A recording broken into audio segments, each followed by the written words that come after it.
ಬೆಳಗಾವಿಗೆ ಆಗಮಿಸಿದ್ದಾರೆ CM DK Shivakumar. CM ಆದ ಬಳಿಕ ಇದೇ ಮೊದಲ ಬಾರಿಗೆ ಅವರು ಬೆಳಗಾವಿಗೆ ಭೇಟಿ ಕೊಟ್ಟಿರೋದು.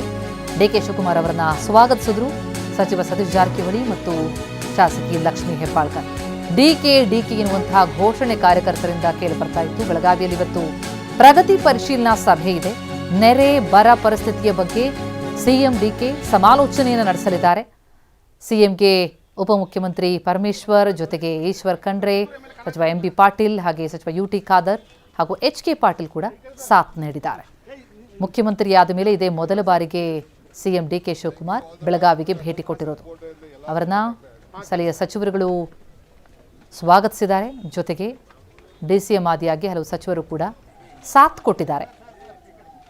ನೆರೆ ಪರಿಸ್ಥಿತಿಯ ಬಗ್ಗೆ ಸಮಾಲೋಚನೆಯನ್ನು ನಡೆಸೋದಕ್ಕಾಗಿ ಪ್ರಗತಿ ಪರಿಶೀಲನಾ ಸಭೆ ಇದು.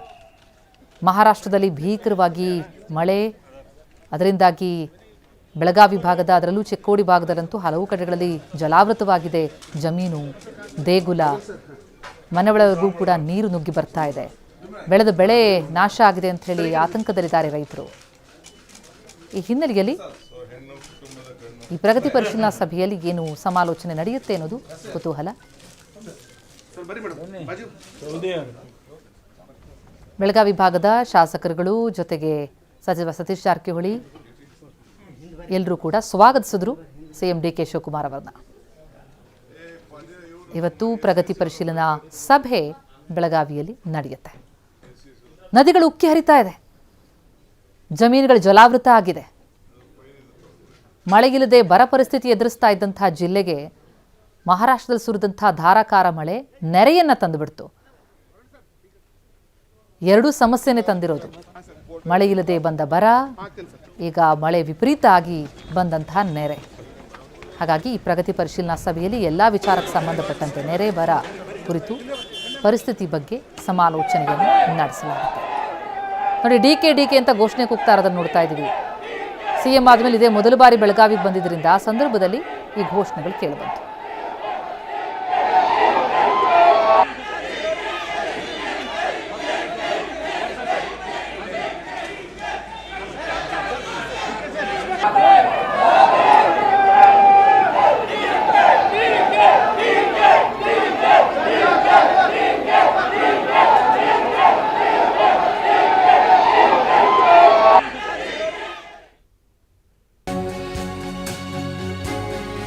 ಇನ್ನು ಬೆಳಗಾವಿಗೆ ಇನ್ನೂ 2 ಮಂತ್ರಿ ಸ್ಥಾನ ಕೊಡುವಂತಹ ವಿಶ್ವಾಸ ಇದೆ ಅಂತಿದ್ದಾರೆ ಮಾಜಿ ಸಚಿವೆ ಲಕ್ಷ್ಮೀ ಹೆಬ್ಬಾಳ್ಕರ್.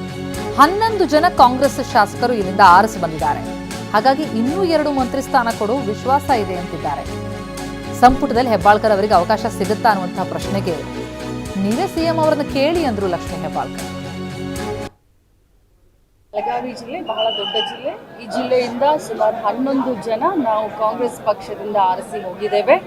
ನಮ್ಮ ಜಿಲ್ಲೆ ದೊಡ್ಡ ಜಿಲ್ಲೆ ಇರೋದ್ರಿಂದ ನಮ್ಮ ಜಿಲ್ಲೆಗೆ ಕನಿಷ್ಠ ಇನ್ನೂ 2 ಮಂತ್ರಿ ಸ್ಥಾನವನ್ನ ಕೊಡ್ತಾರೆ ಅನ್ನುವಂಥ ವಿಶ್ವಾಸ ನಮಗೆ.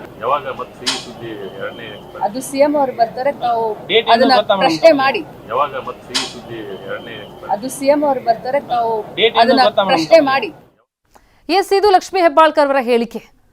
ಸಂಪುಟಕ್ಕೆ ಸೇರ್ಪಡೆಯಾಗ್ತೀರಾ ಮೇಡಮ್ ಅಂತ ಪ್ರಶ್ನೆ ಮಾಡಿದ್ದಕ್ಕೆ ಮುಖ್ಯಮಂತ್ರಿಗಳನ್ನ ಕೇಳಿ ಅಂದ್ರು ಲಕ್ಷ್ಮೀ ಹೆಬ್ಬಾಳ್ಕರ್. ಇನ್ನೂ ಇಬ್ಬರಿಗೆ ಅವಕಾಶ ಸಿಗೋ ಚಾನ್ಸಸ್ ಇದೆ ಅಂತಿದ್ದಾರೆ. ಜೊತೆಗೆ ಗೃಹಲಕ್ಷ್ಮಿ ಯೋಜನೆ ಬಗ್ಗೆ ಮಾತನಾಡಿದ್ದಾರೆ. ಅದು ಇತರರಿಗೆ ಮಾದರಿ ಕರ್ನಾಟಕದ ಯೋಜನೆಯನ್ನು ಎನ್ಡಿಎ ಕೂಡ ಅನುಸರಿಸ್ತಾ ಇದೆ ಅಂತ ಮಾಜಿ ಸಚಿವೆ ಲಕ್ಷ್ಮೀ ಹೆಬ್ಬಾಳ್ಕರ್ ಬೆಳಗಾವಿಯಲ್ಲಿ ಮಾತನಾಡಿದ್ದಾರೆ. ಬಿಜೆಪಿ ಗೃಹಲಕ್ಷ್ಮಿ ಯೋಜನೆ ಬಗ್ಗೆ ಸಾಕಷ್ಟು ಹಿಂದೆ ಆರೋಪ ಮಾಡಿದ್ರು, ಆದರೆ ಈಗ ಅವರೇ ಅದನ್ನು ಅನುಸರಿಸ್ತಾ ಇದ್ದಾರೆ ಅಂತಲೂ ಕೂಡ ಟೀಕಿಸಿದ್ದಾರೆ.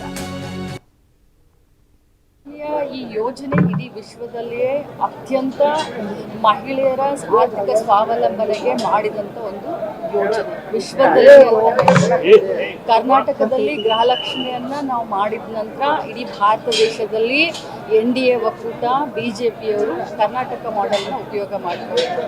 ಬಹಳಷ್ಟು ಆರೋಪಗಳನ್ನು ಇತ್ತೀಚಿನ ದಿನದಲ್ಲಿ ಮಾಡಿದ್ರು. 5,000 ಕೋಟಿ ಇದು ಅದು ಇದು ಅಂತ ಬಹಳಷ್ಟು ಮಾತನಾಡಿದ್ರು. ಆದರೂ ಇವತ್ತು ಕೇಂದ್ರದ ಆಯೋಗವೇ ಇದಕ್ಕೆ ಒಂದು ಮೆಚ್ಚುಗೆಯನ್ನು ವ್ಯಕ್ತಪಡಿಸಿದೆ. ಮಹಿಳೆಯರ ಆರ್ಥಿಕ ಸ್ವಾಭಿಮಾನಕ್ಕೆ, ಆರ್ಥಿಕ ಸಬಲೀಕರಣಕ್ಕೆ ಇದೊಂದು ಕೊಡುಗೆ ಆಗಿದೆ ಅಂತ ಕೂಡ ಕೇಂದ್ರದಿಂದ ಬಂದಂಥ ನಿಯೋಗ ತಮ್ಮ ಒಂದು ರಿಪೋರ್ಟ್ನಲ್ಲಿ ಬೇರೆ ಸ್ಪಷ್ಟಪಡಿಸಿದ್ದಾರೆ. ರಾಜ್ಯಗಳು ಇದನ್ನ ಕಾಪಿ ಮಾಡ್ಕೊಂಡಿದ್ದಾರೆ. ಖಂಡಿತವಾಗ್ಲೂ ಕರ್ನಾಟಕ ಮಾಡೆಲ್ ಅನ್ನ ಬೇರೆ ರಾಜ್ಯಗಳು ಕಾಪಿ ಮಾಡ್ಕೊಂಡಿದ್ದಾರೆ. ಇದು ಜಗಜ್ಜಾಹೀರ. ಗೃಹಲಕ್ಷ್ಮಿಯನ್ನ ಬಹಳ ಅಚ್ಚುಕಟ್ಟಾಗಿ ನಿಭಾಯಿಸಿದ್ದಾರೆ. ಆದ್ರೆ ಕೊನೆ ಹಂತದಲ್ಲಿ ಎಲ್ಲೋ ಒಂದು ಕಡೆ ನಿಮ್ಮ ಹೆಸರುಗಳನ್ನು ಕೆಡಿಸುವಂತ ಯತ್ನ ನಡೀತಾ ಇದೆ. ಇದು ವಿರೋಧ ಪಕ್ಷದವರು ಆರೋಪವನ್ನ ಮಾಡ್ತಾರೆ, ಏನು ತೊಂದರೆ ಏನಿಲ್ಲ. ಆದ್ರೆ ಸತ್ಯಾಸತ್ಯತೆ ಏನನ್ನೋದು ಅವ್ರಿಗೂ ಕೂಡ ಗೊತ್ತಿದೆ. ಮಸ್ರಲ್ಲಿ ಕಲ್ಲನ್ನ ಹುಡುಕುವಂತ ಪ್ರಯತ್ನ